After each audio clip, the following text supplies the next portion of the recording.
Muito boa tarde, amigos de Viçosa. Estamos começando mais um programa e nesta feita estou aqui com o Emerson Alves. Emerson Alves, que é estudante de filosofia e nesse exato momento irá falar um pouco pra gente como foi o seu processo aí, também até para ajudar os jovens aqui de Viçosa e de toda a nossa região. E aí, Emerson? E aí, muito boa tarde, pessoal. Boa tarde, Bruno. É uma satisfação estar aqui com vocês, participando desse programa. Então, é isso aí. Eu ingressei no curso de filosofia na UFAL lá no ano de 2018. E aí já estou no finzinho, faltam só dois períodos, na verdade, para conclusão. E aí foi uma trajetória longa, mas muito satisfatória, né? Você parar para pensar quando você inicia todas as coisas e no finalzinho você olhar para trás e você vê que a trajetória valeu a pena, né? E é isso aí, é gratificante no final das contas. Ô Emerson, você começou ali em 2018, foi assim? 2018? Isso. Em 2018 você concluiu seu ensino médio, como é que foi? Você esperou aí um ano, vamos supor, terminou ali em 2016, esperou um ano fazendo o quê? Fez Enem, como foi que você fez? Não, assim que eu terminei o ensino médio, eu consegui a aprovação no Enem e aguardei somente o início do ano letivo na UFAL, né? Eu concluí o ensino médio e assim que eu concluo, eu sou aprovado no exame nacional e aí eu escolhi o curso de filosofia. E aí eu só aguardei, porque a UFAL, nesse período de 2018, ela estava com o calendário atrasado. E aí, por esse atraso, houve uma demora para iniciar o período. Mas, assim que concluí o ensino médio, eu consegui ingressar no curso superior. Que ano você terminou o ensino médio? O ensino médio foi ali em 2017, final de 2017. Quantos anos tentando o Enem? Tentando, efetivamente, foi o primeiro Enem que eu fiz, eu fui aprovado. Rapaz, primeiro Enem que tu fez, mas nunca tinha feito assim, algum Enem teste, como alguns jovens fazem, exemplo, alguns estão cursando agora o primeiro ano do ensino médio, outros o segundo, alguns encerrando agora o terceiro ano, e alguns já vêm fazendo teste, né? Desde o primeiro ano, segundo ano do ensino médio ali. Você fez isso ou foi o primeiro e pronto? Não, eu fiz Enem de teste. Primeiro ano e segundo ano eu testei. Para sentir a prova, para sentir o tempo de prova, para me adaptar a essa estrutura do exame como um todo. Até porque essa estrutura também é utilizada em concursos públicos. Então você vai se adaptando. Eu fiz para teste, mas para ser efetivo de fato foi somente no terceiro ano, porque os outros foram testes. No terceiro ano, que era para valer mesmo, eu fiz e consegui a aprovação. Só que não só nessa disciplina, né? Não só nesse curso de filosofia, mas ele foi a minha opção.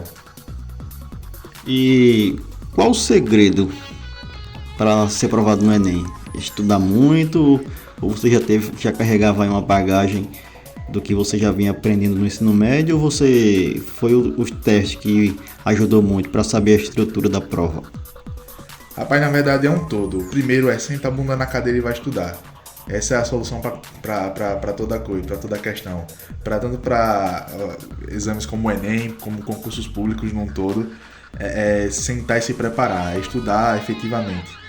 E também você saber correlacionar toda a questão, que é muito importante. Você não pode sacrificar toda a sua existência, toda a sua vida em função de algo que ainda não chegou. Como assim? Eu não posso sacrificar a minha família, eu não posso sacrificar as minhas relações pessoais em nome de uma aprovação no Enem, porque isso também é importante para que eu tenha um desenvolvimento humano. Então é saber valorizar cada ponto. Eu preciso sentar a bunda na cadeira e estudar, eu preciso me adaptar ao tempo, eu preciso entender o assunto, mas ao mesmo tempo eu preciso também dar valor ao ambiente que me cerca. Porque de nada adianta eu sacrificar todas as coisas e aí no dia da prova eu ir mal porque, sei lá, aconteceu que eu, sei lá, briguei com os meus pais, briguei com a namorada, briguei com um parente. Entenda que tipo, é um todo que vai influenciar. Você não é só um indivíduo na prova. Você é um indivíduo que está tentando uma prova. Antes disso tudo, você já é alguém. Você é alguém que vai tentar algo. É diferente.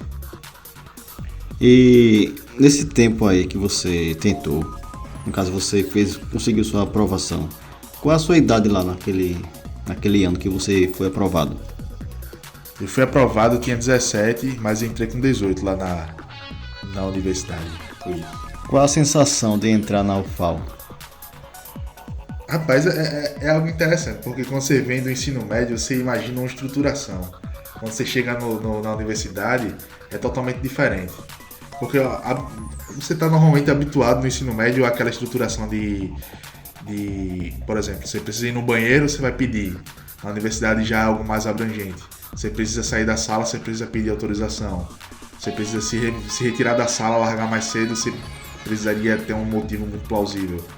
Na universidade isso já é mais aberto, muito mais aberto. Você não precisa toda esses pedidos de autorização e afins. Mas também é um mundo novo que se abre pro estudante, né? Porque a possibilidade de você fazer pesquisas, de entender de assuntos ou coisas afins é muito maior. O assunto é muito mais aprofundado. Ali você de fato está no âmbito de conhecimento humano, da produção do conhecimento humano. Da tradição humana dentro de qualquer ciência é a universidade. É ali que produz a ciência como um todo, seja ela humana, seja ela biológica, seja ela matemática ou afins. E uma coisa que você falou aí, que a gente, no caso, alguns alunos, né? No caso, os alunos estão habituados àquela coisa de pedir licença para ir ao banheiro e tal, tudo mais. Será que na faculdade também tem aquele negócio de tocar o sininho para ir pro intervalo e pro recreio, né? Tem recreio, lanchinho. No meu caso do curso de filosofia na FAO, na verdade em outros blocos também já visitei, ele não vai ter esse negócio de sinal não. Eu sei que no IFAL, no Instituto Federal, existe pelo menos em Maceió uma sirene que toca a final de períodos de aula. Mas a Universidade Federal não tem isso não. E fora isso, além o professor fica a critério do professor e dos alunos, se vai dar um intervalo ou não. Vamos dar uma pausa para tomar um café. Fica a critério, outros professores já tiram direto.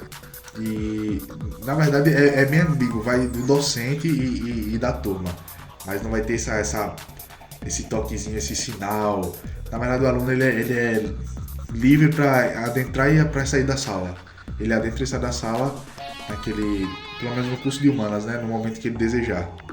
Você acha que, conforme nossos professores, enquanto nós alunos, fundamental e médio, enquanto estamos ali na sala, estamos sendo observados pelos nossos professores, na qual até o nosso comportamento vale ponto na universidade, isso conta? Que de fato, essa é a minha percepção, que vai contar de fato na competência, que na verdade o ensino superior é da seguinte maneira: você é dividido em períodos. Os períodos ele vai ter dois tipos de avaliação, que na verdade no caso da UFAL é a B1 e a B2, a avaliação bimestral 1 e a avaliação bimestral 2. O que conta de fato é o seu desempenho nessas duas avaliações. Não seria em tese o seu comportamento, porque quando você parte para o ensino superior, você já parte do pressuposto de que você tem uma maturidade definida para estar ali no âmbito de produção de ciência. Então, elementos como, por exemplo, conversas paralelas, toscas, você vai subentender que aquilo ali não vai mais existir. Não é que de fato nunca vai haver, mas há toda uma estruturação de maturidade que se espera de um aluno que vai para ali. E que de fato o critério de avaliação é o quanto de conteúdo e de conhecimento se absorveu daquela disciplina.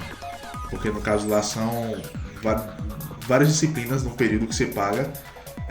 Algumas são correlatas que se encaixam uma com a outra, outras não necessariamente. Mas é basicamente isso, é o seu desempenho na absorção do conteúdo e no método que você vai transmitir esse conteúdo, de acordo com o que é solicitado.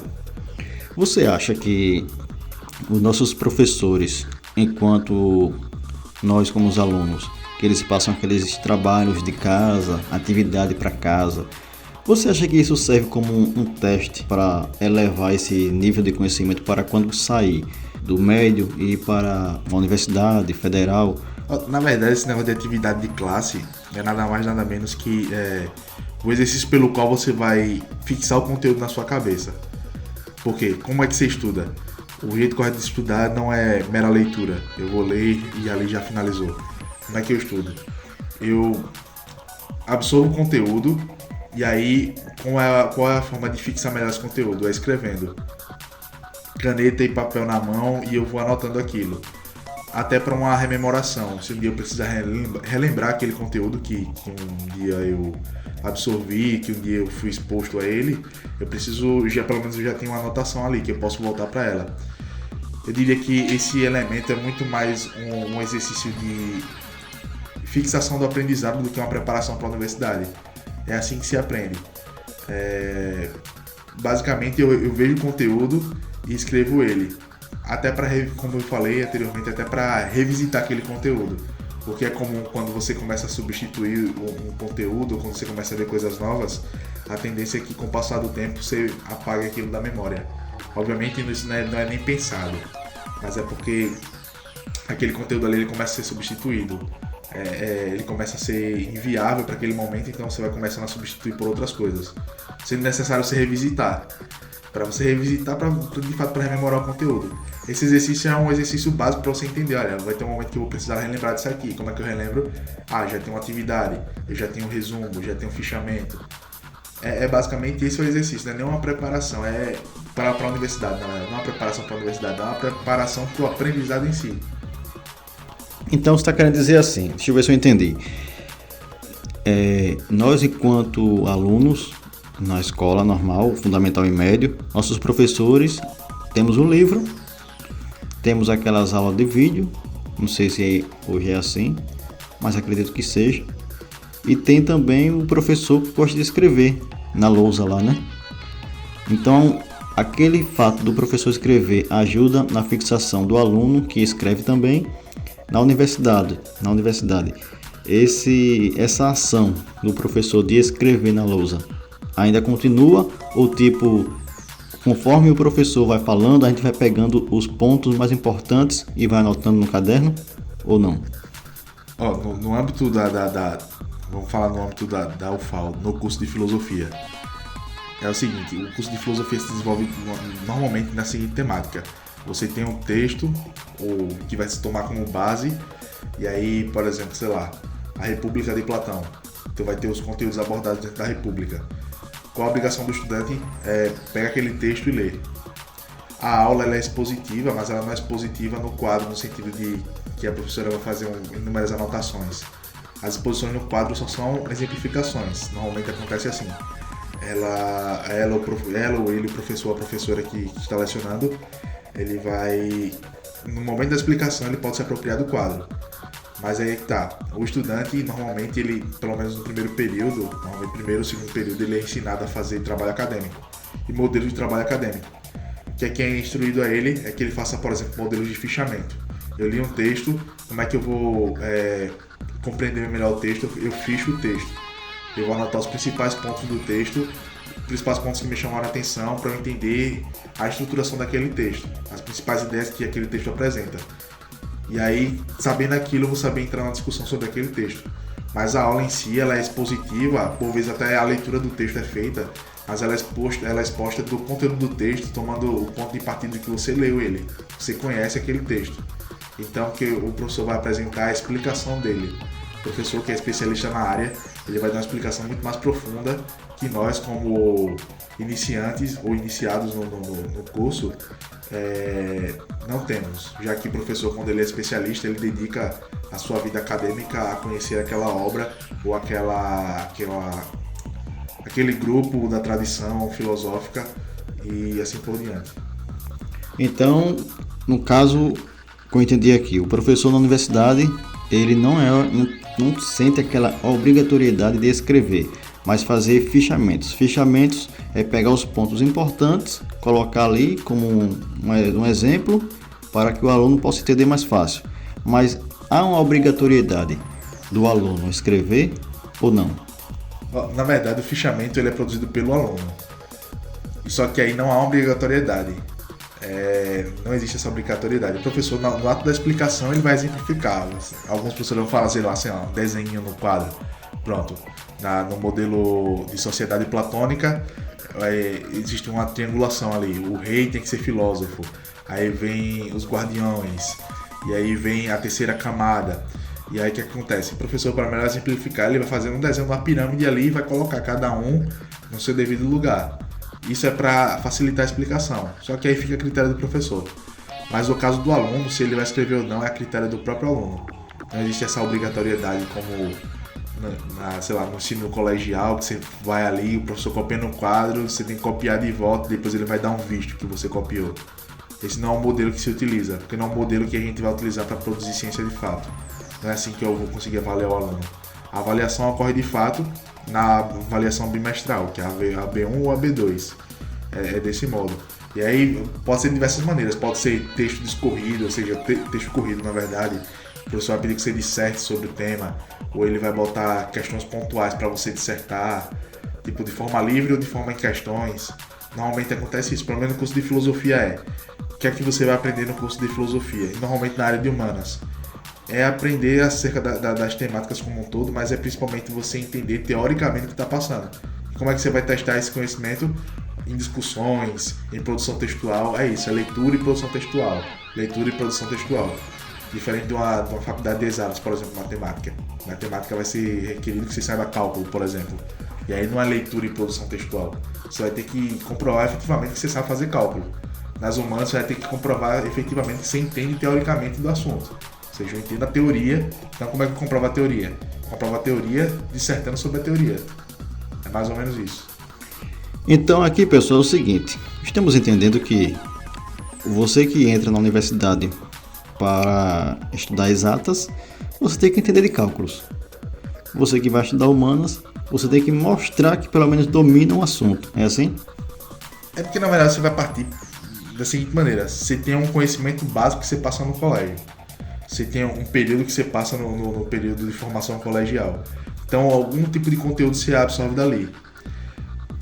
No caso das exatas, aquilo ali vai ser elevado a um nível muito maior. Porque aí a profundidade do conteúdo e a cobrança é muito maior nas faculdades de exatas. Mas, por exemplo, na faculdade de humanas, o que vai ser cobrado para você? Obviamente, é uma capacidade de coesão textual, uma compreensão textual muito boa. Porque, principalmente na faculdade de filosofia, você não está lidando nem sempre com coisas palpáveis.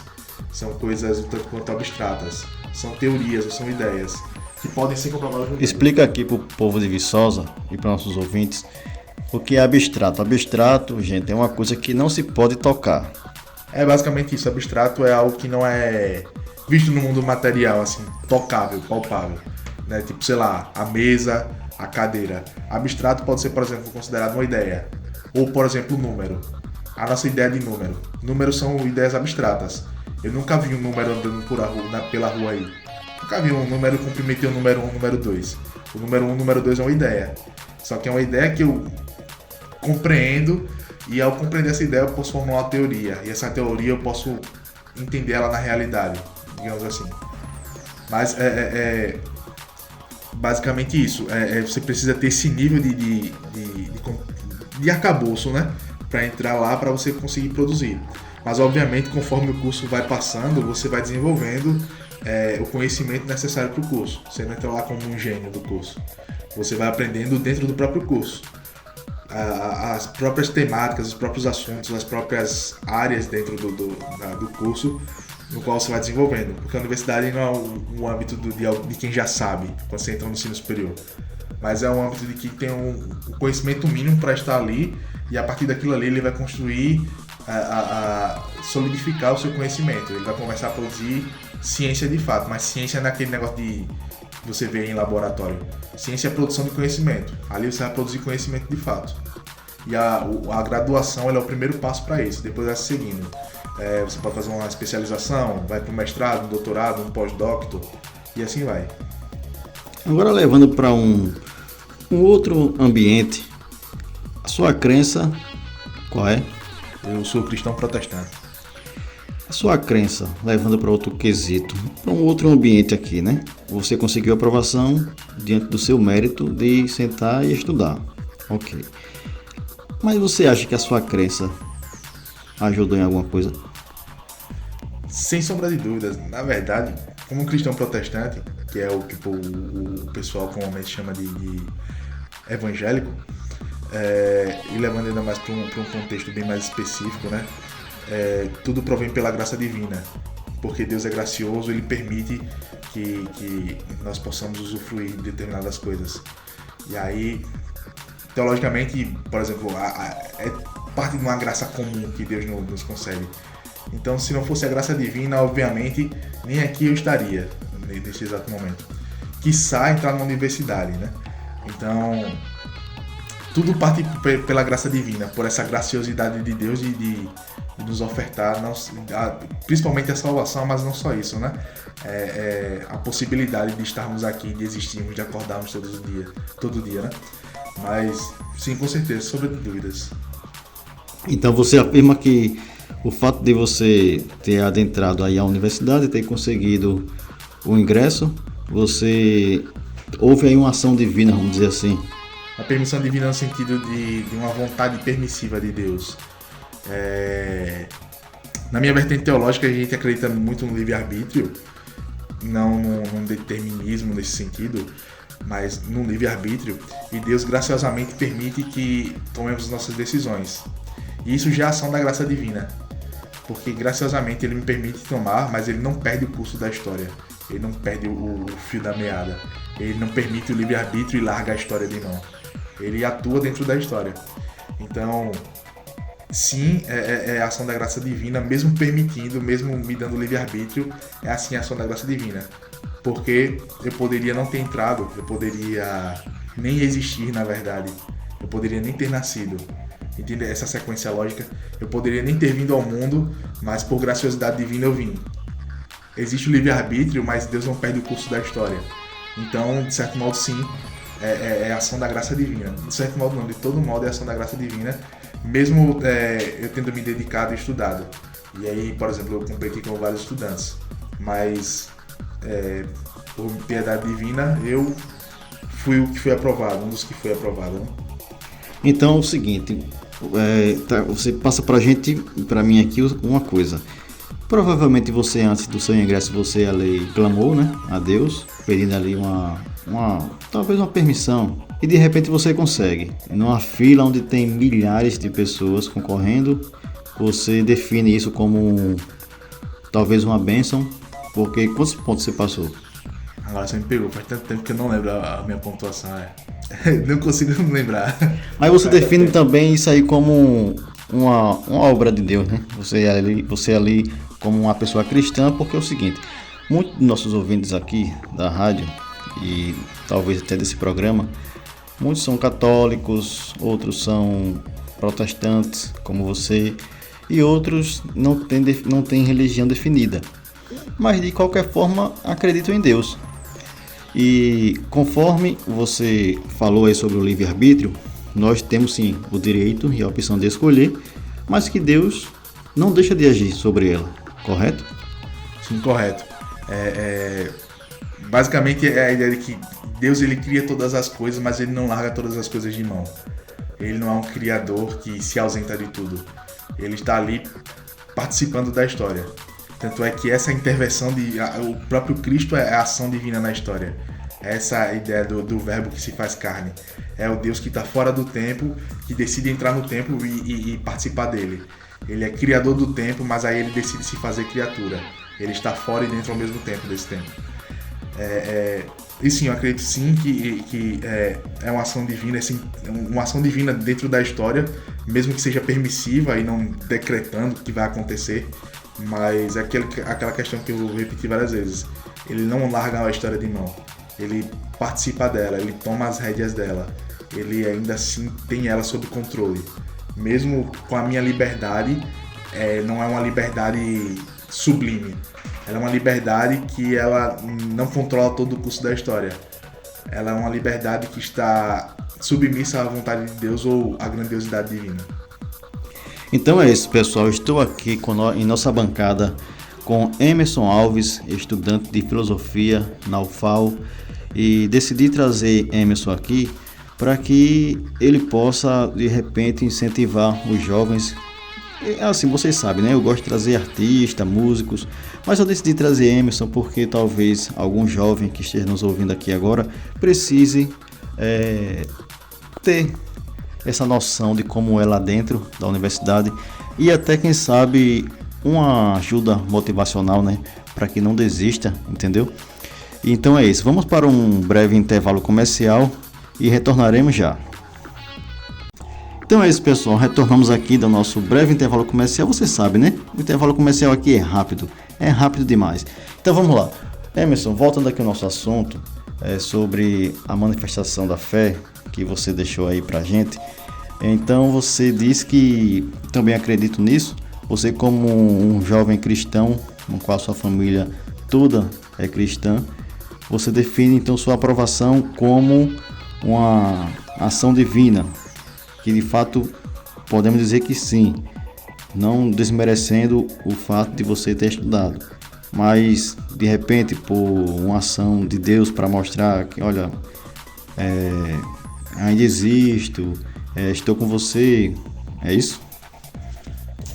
De fato, uma ação graciosa divina, que é essa ação permissiva, né?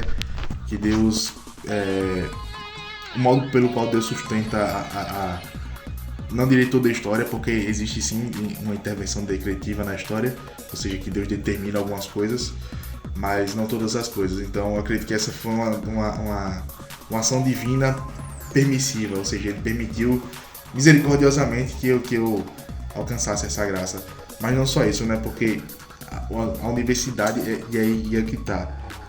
Tudo que vocês façam, você não deve ter o fim último nessa coisa. Por exemplo, vou citar um caso aqui bem interessante, um exemplo bem legal, que é: eu desejo ser rico, mas por qual motivo eu quero ser rico? Aí é que tá, eu não posso ser rico só pelo dinheiro. E esse aí é um ponto bem interessante, porque o que é que eu vou fazer com o dinheiro? É basicamente qual o fim último que eu desejo fazer, por exemplo, com o dinheiro, se não for servir ao meu próximo ou ao meu irmão. Então, na verdade, eu entendo que a minha graduação, mas não só a minha graduação, todas as atividades que eu vou fazer é o meu pelo qual eu vou servir ao meu irmão, eu vou servir a comunidade como um todo. É um processo de compreender que o fim último não é só a graduação, não é terminar o curso superior. O que é que eu vou fazer com isso? É o modo com o qual eu vou ajudar aqueles que estão ao meu redor. E aí, de certo modo, é o modo com o qual eu vou marcar a história. É esse desejo de eternidade. E como é que esse desejo de eternidade surge? É servindo. Servindo eu consigo ser lembrado. E aí eu cito o caso, por exemplo, do próprio Sócrates, que o cara não tinha dinheiro nenhum. Sócrates escreveu algum livro? Isso aí cara, tem o nome daquele autor de livro, esqueci. Platão. Não. Que ele falou bem assim, rapaz. Eu assisti um podcast com ele esses dias. Que ele fala bem assim: quando eu chego numa sala de aula para mim pegar alunos ignorantes, eu falo: quem já leu o livro de Sócrates? Aí sempre tem 1 e 2 que levanta a mão. Só que Sócrates não escreveu nenhum livro. Tudo que Sócrates falou foi escrito por Platão. É isso mesmo. Sócrates, ele tinha era um método oral, na verdade, né? E Platão era um dos discípulos de Sócrates. Por conseguinte, Aristóteles era discípulo de Platão. E aí o trabalho de Sócrates era um trabalho oral. Tanto é que o que sobra para nós são os diálogos platônicos. Existem outros livros discorridos de Platão, mas o que sobreviveu ao tempo e às invasões, por exemplo, a biblioteca de Alexandria foi queimada, e aí perdeu-se muita coisa. Mas o que chegou até nós foram diálogos de Platão. Esse diálogo de Platão, o interlocutor é Sócrates. Ou seja, quem vai estar ali conversando e debatendo com os sofistas é o próprio Sócrates. Platão, ele não aparece. Platão é quem escreve, quem aparece é Sócrates. Ele vai discorrer sobre todas as temáticas.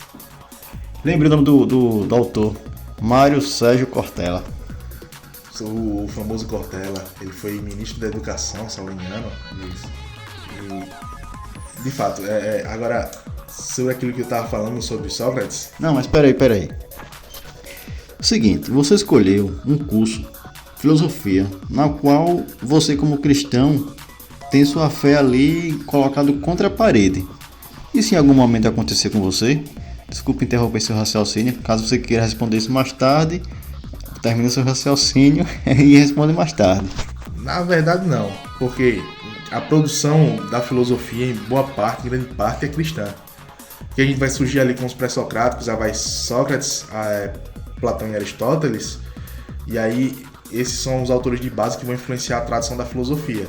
Aí tu vai ver ali Patrística, por exemplo, com Santo Agostinho, tu vai ver Boécio, tu vai ver Santo Tomás e outros grandes nomes da tradição, e eles, em sua grande maioria, são cristãos. A sua produção filosófica vai envolver, por exemplo, a tentativa de uma prova existencial divina. Só que aí eles vão utilizar métodos diferentes ou autores diferentes dentro da tradição. Você vai ver mais um ateísmo presente em correntes mais contemporâneas. Tu vai ver mais, por exemplo, Schopenhauer, Nietzsche, Sartre, tu vai ver mais nessa galera. Mas se você pegar a história da filosofia como um todo, você vai ver que há um número muito maior mesmo de autores cristãos. Vai ver Leibniz, que Leibniz era cristão protestante. Você vai ver o próprio Santo Tomás, o próprio Boécio, entre outros nomes. Você vai ver inúmeros caras aí produzindo para a filosofia cristã. E quem foi que criou esse estigma aí de que, quando se fala de filosofia, coloca-se como uma disciplina ou uma matéria que é totalmente contra Deus? Quem não estuda filosofia. É exatamente isso. Porque o cara que estuda filosofia, ele vai ver toda a produção filosófica.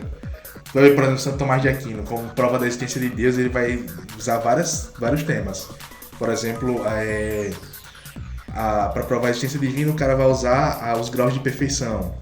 Ou ele vai usar... Tu vai ver, por exemplo, C.S. Lewis utilizando o ponto de vista da moral para provar a existência divina. Você vai vendo esses caras dentro da tradição que, em sua maioria, eles tinham uma religião. E que religião era esta? Era uma produção cristã. Ou você vai ver outros que eram árabes, por exemplo. Mas, tanto é que no contexto patrístico, no conceito medieval, você vai ver que a filosofia é serva da teologia. Ela vai servir como base para que você alavanque a teologia. Mas não é uma mera base, é uma base de se servir mesmo. Ela vai servir a teologia. A teologia é uma ciência muito maior. Porque nesse conceito, a teologia ela vai tratar das coisas divinas. E ninguém maior que Deus. Então, a filosofia ela vai servir para isso. Ela é uma serva. Então, ela não há essa contradição entre fé cristã ou fé e a produção filosófica, ou a fé e a razão. Tanto é que tem um autor que faleceu recentemente, o Joseph Ratzinger, que é o Papa Bento XVI. Tem uma obra dele que se chama Deus Existe? É uma pergunta, que é uma discussão dele quando ele era cardeal com Paulo d'Arcais, que era um filósofo ateu. Nesse livro, Ratzinger vai dizer que a fé é razão. Não existe uma briga entre fé e razão. A própria fé é razão. Existe uma razão pela qual se crê. E ele vai fundamentar essa teoria dele, dizendo porque que fé e razão não são antagônicas. A fé é razão. É basicamente isso. Agora sim, sua família, uma grande parte aí são católicos, outros são cristão protestante. E, cara, o que levou você a querer estudar filosofia? Eu até me embananei aqui no comecinho desse segundo bloco, porque eu estava pesquisando sua nota do Enem. Sua nota foi 582. Eu lembro que foi 582. E com a sua família toda aí com embasamento cristão, todos, né, com a sua religião, sua fé cristã, o que levou você a querer estudar filosofia? Rapaz, na verdade, o fim último da filosofia, ao contrário do que muitos dizem, que é aprender a ser crítico, a criticar, é mentira. O fim último da filosofia é entender a realidade última das coisas, a verdade última de todas as coisas. Então, o que me levou a estudar filosofia de fato é o desejo de entender a verdade última de todas as coisas. Compreender essa estruturação da realidade. E aí, inclusive, foi estudando filosofia que eu entendi que não tem como. E aí eu vou citar um autor que eu gosto muito, que é o Gilbert Chesterton. O Chesterton vai dizer assim, que o mundo ele é um mistério. Ele é um mistério, basicamente a ideia dele é um mistério que é permeado por um teor mágico. ele vai ter esse negócio fantástico, esse teor mágico. E aí é que tá, o mundo, eu tento entender a realidade, eu tento entender o mundo, eu tento entender a verdade que há. Só que eu nunca vou conseguir chegar nela na totalidade. E aí, esse é o ponto, inclusive, que eu cito a filosofia cristã, que é o que eu aprendi não só dentro do curso, mas principalmente fora dele. Porque o curso ele vai abrir um leque para você, mas ele não vai lhe dar tudo. Autores como Chesterton você não vai ver na faculdade de filosofia. Mas algumas você pode até ver, algumas faculdades de filosofia espalhadas pelo Brasil. Mas ele abre um leque para você conhecer N outros autores dentro da filosofia. E o Chesterton ele vai dizer algo bem interessante, que é o seguinte: o mundo ele é algo mágico. Então, o que é que há? O que é que eu posso dizer sobre ele? Eu posso dizer que o poeta é um cara que entendeu que o mundo ele não pode ser descrito totalmente, porque ele é misterioso, ele é mágico. Eu posso tentar compreender, mas eu não vou compreender ele todo. E o que é que eu faço? Eu coloco minha cabeça no mundo. O Chesterton vai dizer que o cientista ele faz o contrário. Ele quer tanto uma cadeia lógica, ele quer tanto desvendar cada mínimo detalhe do mundo, que ele quer botar o mundo todo na cabeça. E o Chesterton vai dizer que aí vem a loucura, porque ele nunca vai conseguir. Por exemplo, enquanto um poeta ele vai para uma floresta e ele vê a chuva caindo, ele vai entender que aquilo ali é algo mágico. Mas não é algo mágico no sentido de tipo um cara maluco que está observando, mas ele vai entender que ele não precisa entender toda a sequência lógica daquilo. Ele entende que aquilo ali é algo simples que acontece. Já o cientista vai querer descrever cada gota de água e as moléculas que compõem ela. Ele vai entender toda a estruturação da areia. Ele vai entender quantas camadas ali existem no solo. Existe a questão que é tipo, o poeta ele coloca a cabeça no mundo. É entender que o mundo é mágico, ele vai produzir. O cientista ele quer botar o mundo na cabeça. E ele acha que a cabeça dele comporta todo mundo. E é justamente coisas desse gênero que me levaram para a filosofia. É entender que existe sim uma realidade, mas que na verdade eu nunca vou entender ela por completo. Porque eu não consigo contemplar todas as coisas de uma única vez. E existem coisas que eu vou tentar chegar no fim último delas e eu nunca vou conseguir. E aí é por isso que entra, por exemplo, a fé. E não é uma fé que preenche lacunas. É porque a fé, e aí eu cito o autor que eu citei anteriormente, o Ratzinger, que é o Bento XVI, ele vai dizer que a fé ela dá um salto maior que, por exemplo, a filosofia não dá. Porque a filosofia ela trabalha até certo ponto. A fé é uma racionalização que salta acima de todas as coisas. Porque ela vai apontar para o próprio Deus. Só que ela não vai entender tudo até chegar lá. Mas ela vai entender que existe um fim último, que é o próprio Deus. Eu posso pular inúmeras coisas, mas eu posso chegar até ele. E é esse salto, esse abismo que existe entre essa produção humana, filosófica e o próprio Deus. A filosofia nunca chegaria em si a ele mesmo, mas através da fé eu consigo chegar, que é a obra da graça. Ô Emerson, em algum momento, você como estudante de filosofia, você sentiu, enquanto você estudava ali e lia alguns livros da matéria, talvez até de alguma disciplina, né, dentro da grade da filosofia, você sentiu sua fé ser confrontada, até você talvez assim, dúvidas suas próprias? Dúvida de fé, não. Pra mim nunca aconteceu. Porque qual que é o grande problema de estudantes que, por exemplo, possuem uma fé e ingressam no curso de filosofia? É que eles não conhecem filosofia de fato. Eles vão começar a enveredar sem conhecer a filosofia. Filosofia você tem que começar de base. É Platão e Aristóteles. Ponto. Você começa por ali. E é começando lendo tudo. E o grande problema do estudante, por exemplo, pelo menos o dilema do estudante cristão é que ele vai começar lendo Nietzsche. Nietzsche foi um dos grandes críticos do cristianismo. Nietzsche é o cara que vai escrever Deus está morto, nós matamos Deus. Lá no Gaia Ciência. Mas como é que o estudante ele vai chegar lá e vai ler Nietzsche? Sem tomar como base tudo que já foi produzido antes. O problema do estudante mesmo é ele começar a ler por onde não deve ler. Ele não monta a sua base. É a mesma coisa que eu querer correr uma maratona, sei lá, de 30 km sem nunca ter corrido 1 km. Não vai dar certo. Eu vou quebrar a cara. Então é a mesma coisa que o estudante quer fazer. Ele quer correr uma maratona de 30 km e ele não consegue correr nenhum. Ele está perdendo tempo e vai dar problema para ele. O que é que ele faz? Ele começa a maratona devagarzinho. Ele vai começar a treinar, na verdade, devagarzinho. Vou correndo 1 km. depois eu tento 2, 3, e assim eu vou evoluindo até chegar lá. Porque quando eu chegar lá eu vou ter uma base suficiente para aquilo. E necessariamente, tendo uma base, muitas dessas questões vão ser evitadas. É basicamente isso. No meu caso, eu não enfrentei nenhum problema como esse, de questionamentos na fé, porque existe toda uma fundamentação. A fé cristã ela tem uma base, ela não existe de agora. Vou dizer até citar novamente o Chesterton. O Chesterton ele vai usar um exemplo de um cara que ele era inglês e é uma história que ele queria criar. E o cara queria descobrir um novo país. Ele embarca num navio e ele vai pensando que vai para um país na África para descobrir. E aí quando ele desembarca, ele desce armado, apontando as armas e gritando. Só que quando ele olha, ele observa, e quando ele vê algum nativo, ele começa a falar com o nativo, e o nativo estava falando inglês. E ele percebe que onde ele ancorou era ainda assim a Nova Inglaterra. Era uma nova parte da Inglaterra. Ele queria descobrir um outro país fora da Inglaterra, e ele descobriu que desembarcou na Inglaterra. E é a grande questão. Que eu tentei descobrir algo novo, mas eu percebi que tudo que eu descobri já existia. Tudo que eu tenho, que eu achei que eu descobri, eu já devia a alguém. Eu devia o quê? Ao cristianismo. São mais de 2000 anos.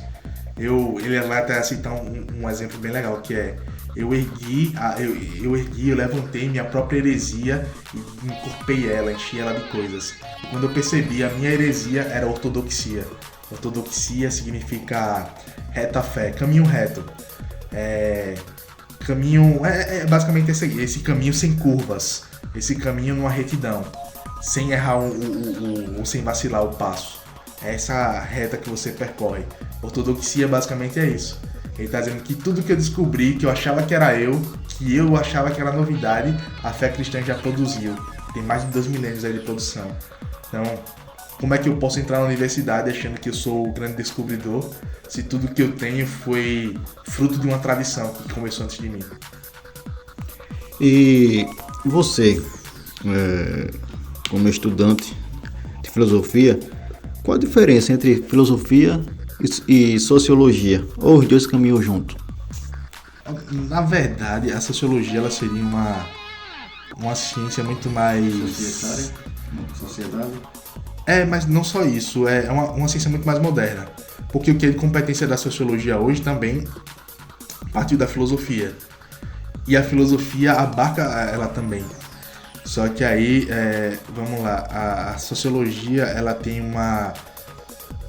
toda a aplicabilidade dela, todo o desenvolvimento dela é no âmbito social de fato, é construção social. A filosofia também vai abordar isso. Mas a sociologia ela também vai ter uma produção teórica só voltada para aquilo, por exemplo. E aí eu acho que um estudante de ciências sociais ia poder falar muito melhor que eu, mas ela tem uma aplicabilidade social. A filosofia ela está preocupada muito mais em produzir conceitos. E ela vai produzindo conceito conforme a contemplação da realidade, o que eu vejo no mundo. E se esses conceitos dizem respeito ao que existe de fato no mundo. A sociologia ela vai estar mais atrelada ali também a produção de conceito, mas também uma observação da sociedade. E não só da sociedade, ela também vai tentar uma prática, uma aplicação daquilo na sociedade. Não que a filosofia ela também não se preocupe, tanto é que tu vai ver ali o conceito de praxis, que é teoria e prática alinhados. Eu conheço, eu pratico. Mas basicamente a distinção seria mais essa. E os autores de fato da sociologia eles vão estar voltados a questões sociais.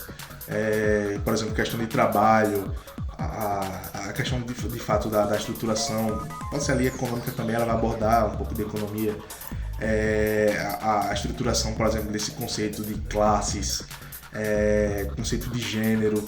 Filosofia aborda também, porém as estruturações sociológicas elas são bem aplicadas à sociedade.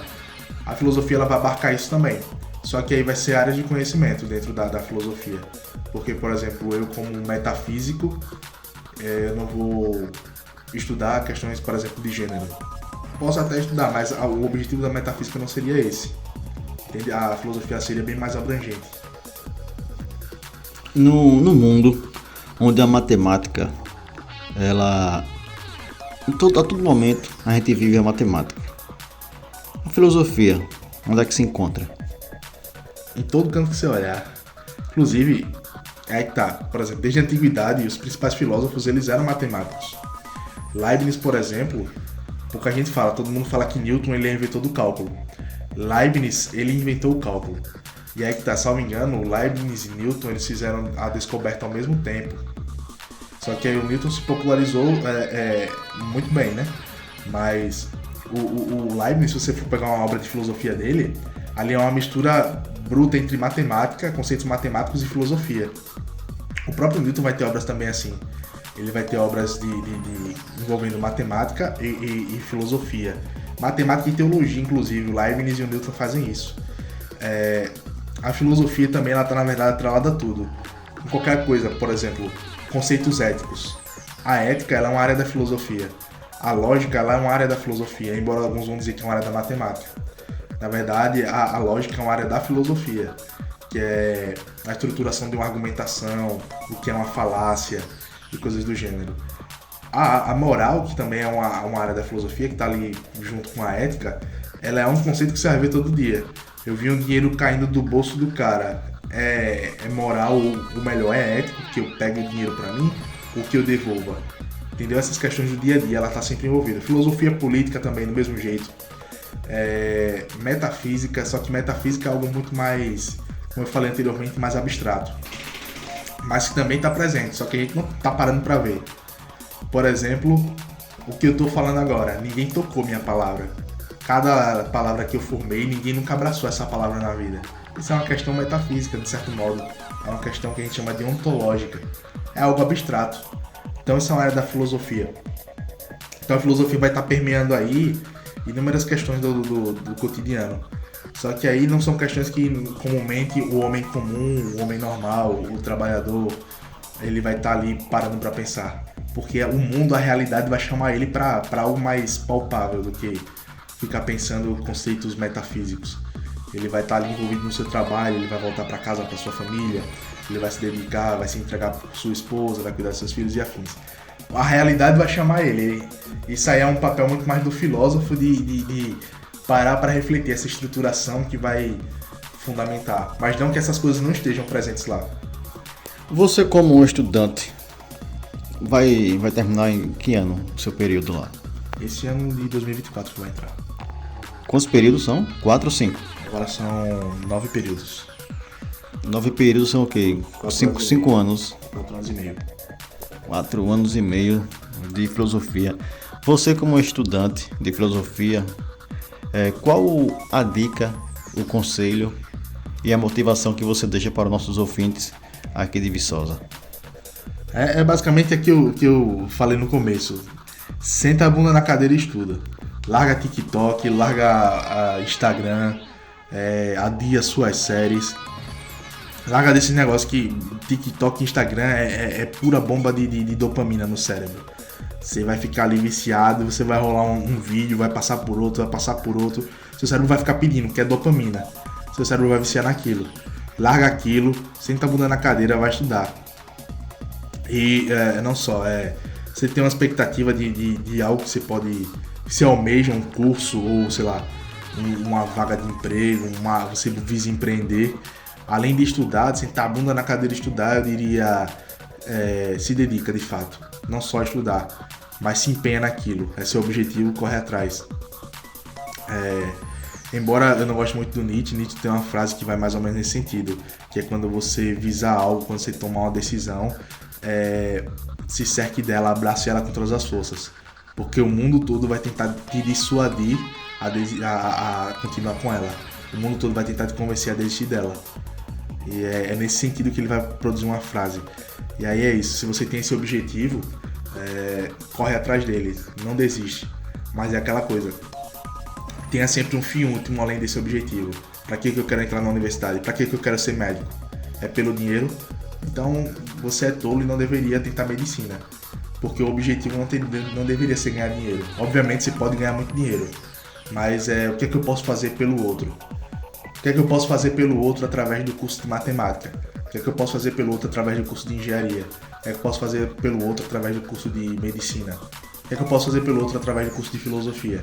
O que é que eu posso ofertar para aqueles que estão ao meu redor, para a sociedade que tá aí, que que eu vivo, né, que eu participo, o que é que eu posso ofertar para eles?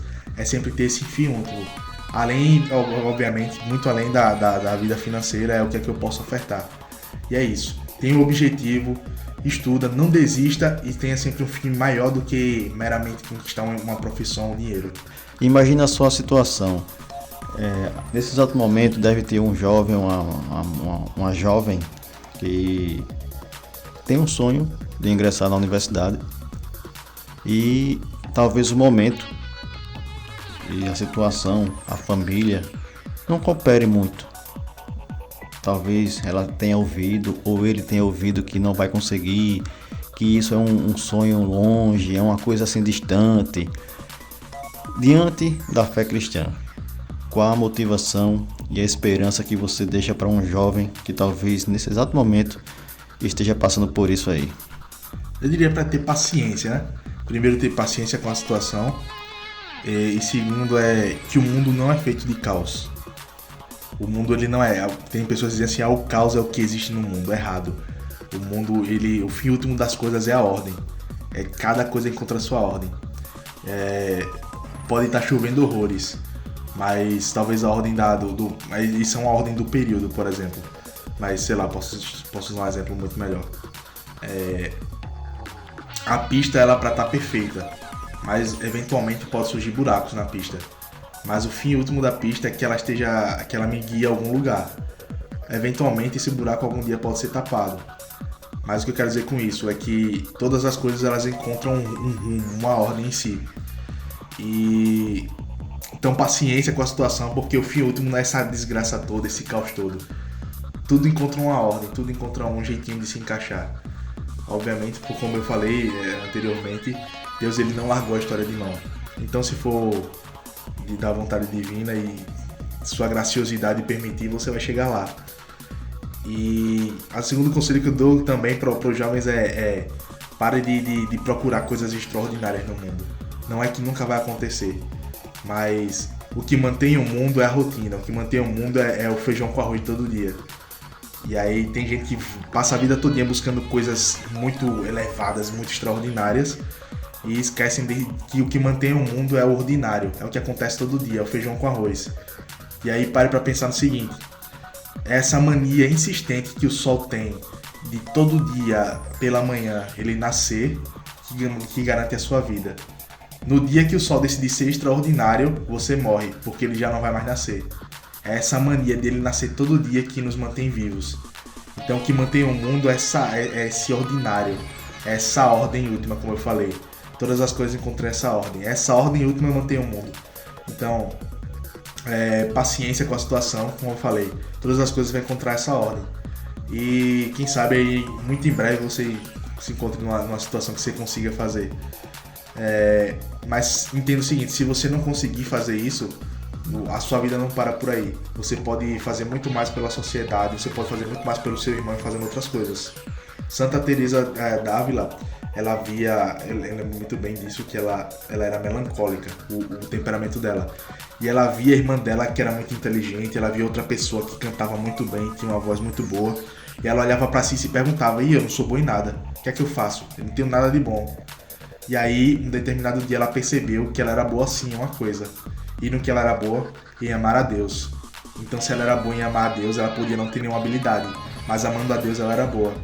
Então ela decidiu amar a Deus de todo o coração dela. E através do amor a Deus ela conseguia servir seu irmão.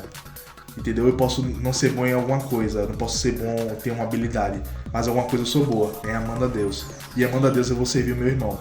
Eu poderia nunca ter entrado na universidade, mas e aí tá, por isso que eu falei anteriormente, busca um sentido último para aquilo que você quer fazer, porque não é só na universidade. Talvez na minha empresa, na empresa que eu trabalhe, eu posso servir muito melhor do que na universidade. Talvez empreendendo eu possa servir muito melhor do que na universidade. Talvez, sei lá, eu queria ser médico, mas eu nunca consegui ser médico. Talvez porque eu sendo mecânico eu podia servir muito melhor meu irmão. Entende? Às vezes eu tenho uma visão muito grande de uma coisa e eu acho que aquilo ali é a decisão da minha vida, mas eu não quero fazer as coisas mínimas ou coisas que não tenham a ver com aquilo, porque eu acho que aquilo ali é a minha vida. Mas o fim último não seria o curso. O fim último seria esse serviço, essa entrega pelo outro. E aí o ser humano ele vai se realizar ao passo que ele consegue, de certo modo, se entregar pelo outro, para produzir algo pelo outro. E é basicamente isso. Então é isso, pessoal. Estou aqui muito contente com essa entrevista. Eu decidi trazer Emerson aqui na nossa bancada aqui da Rádio Princesa.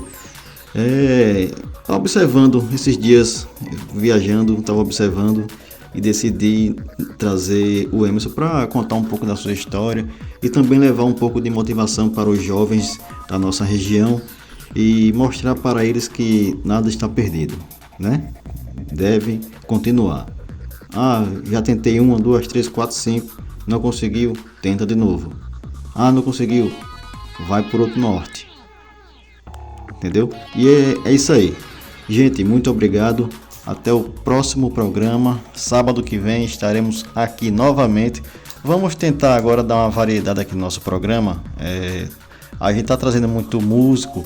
Vamos tentar trazer agora um pouco de outros tipos de temas, né? Temas como educação, não só música, né? Música é bom, mas vamos preencher um pouco do nosso tempo com coisas também um pouco mais importantes do que somente música. Então é isso, muito obrigado e até o próximo sábado. Muito obrigado, até mais.